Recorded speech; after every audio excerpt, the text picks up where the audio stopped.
Coach, obviously 500 wins for you today. Not many coaches are able to say that about their coaching career. I know you said right there when you guys were holding the banner, this isn't about me, but give yourself some credit. This is an achievement not many coaches get to say. And for you, just walk me through your emotions. I've always grew up, I'm from a little small town in California, 29 Palms, and to get to this point, I always wanted to win a championship or win, districts or regions or, that kind of thing.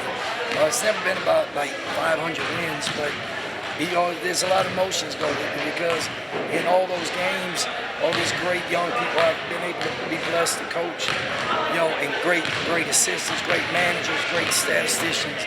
It's just, it's amazing. Plus, my mom passed a few years ago, so it's a little sentimental with that too.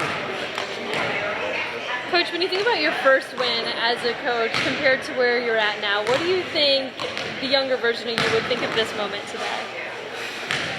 My very first, this is for anybody that wants to coach. One, don't do it. But two, my first 2 games at Rickards I lost. I lost to FAMU High, which is a rivalry game. I lost to Pace. And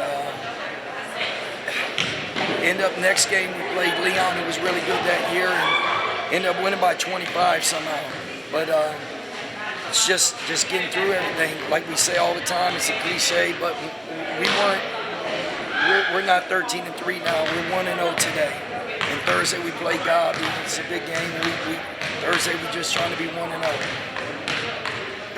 Coach, I know you stepped away from a couple of years. You found your way back to the sport. Just what does the sport mean to you personally, and having that chance to impact lives? Oh, it means a ton. I told my mom, a little bit before she had passed. I'm like, Mom, I don't know how much longer I can do this. And she said, that's what you're called to do. That is my mom, but the relationships I have with the kids and the coaches and everything else, it's second to none. Coach, kind of following up on that, when you think of that, especially with this area you have become a legend in these parts, and everybody knows your name. Andy Colville is a household name here. For you to kind of be able to establish that legacy, to go, like you said, Rickards, and then Gabi, you took some time off, and then you come back here at Lincoln, and you're still able to make an impact on kids. For you, I know I ask a lot of coaches, they say it's more about the kids. For you, how important is that?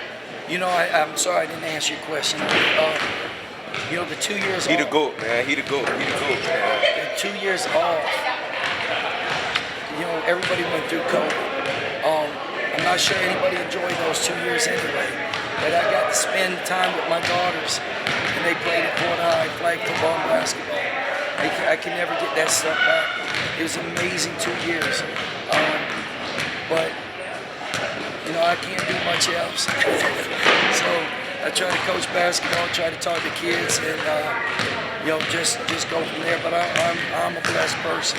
I'm glad it's over. I thought it might take a month to get this last one, but there's only one game. I got 2 more for you. Just I've talked to a couple coaches who have had landmark wins, landmark victories, and they say those last few moments kind of a lot of things comes rushing into your view. You maybe think back to your first win or some of the moments throughout your career.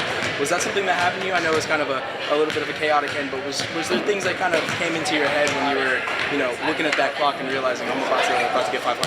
One, it's a relief, but 2, it's the achievement. Who would have thought a kid from 29 Palms, California would have won 500 games? And, it's all the games. When you're a young coach, you think wins might not be as hard as they are. When you're older, you realize anytime you get a W, ugly or not, it's an achievement. I'm hard on them, obviously, but I'm about a million times harder on me. I'm not even fair to me. And like you said, I really should enjoy it, but we've got to play Thursday night at Gabi, and I got about 10 minutes to enjoy it, and then we got to get ready. Last one I have for you, right at the end, you had a really good moment with Eli at Chiles. He's the youngest coach in the Big Ten.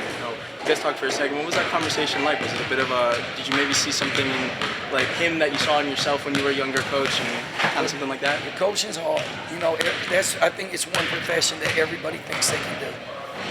Until you get out here in front of a lot of people, you got to realize what's a flare screen, what's a curl. You know, it's easy to tell somebody to shoot. He's a young guy. He works hard. And I just told him, I said, you know, you're going to go through some ups and downs. If you want to be good in this business, you just got to fight through it every time and go to the next day. And I think Eli will do a great job. He's doing one already. Coach, they gave you quite the victory shower here at the end. First of all, were you expecting that? And how good does it feel to do this 500th win with this group of guys? You know, I took over this job. Dr. Birch at Lincoln gave me a wonderful opportunity. I'm very happy there, as I was at Rickards and Godwin.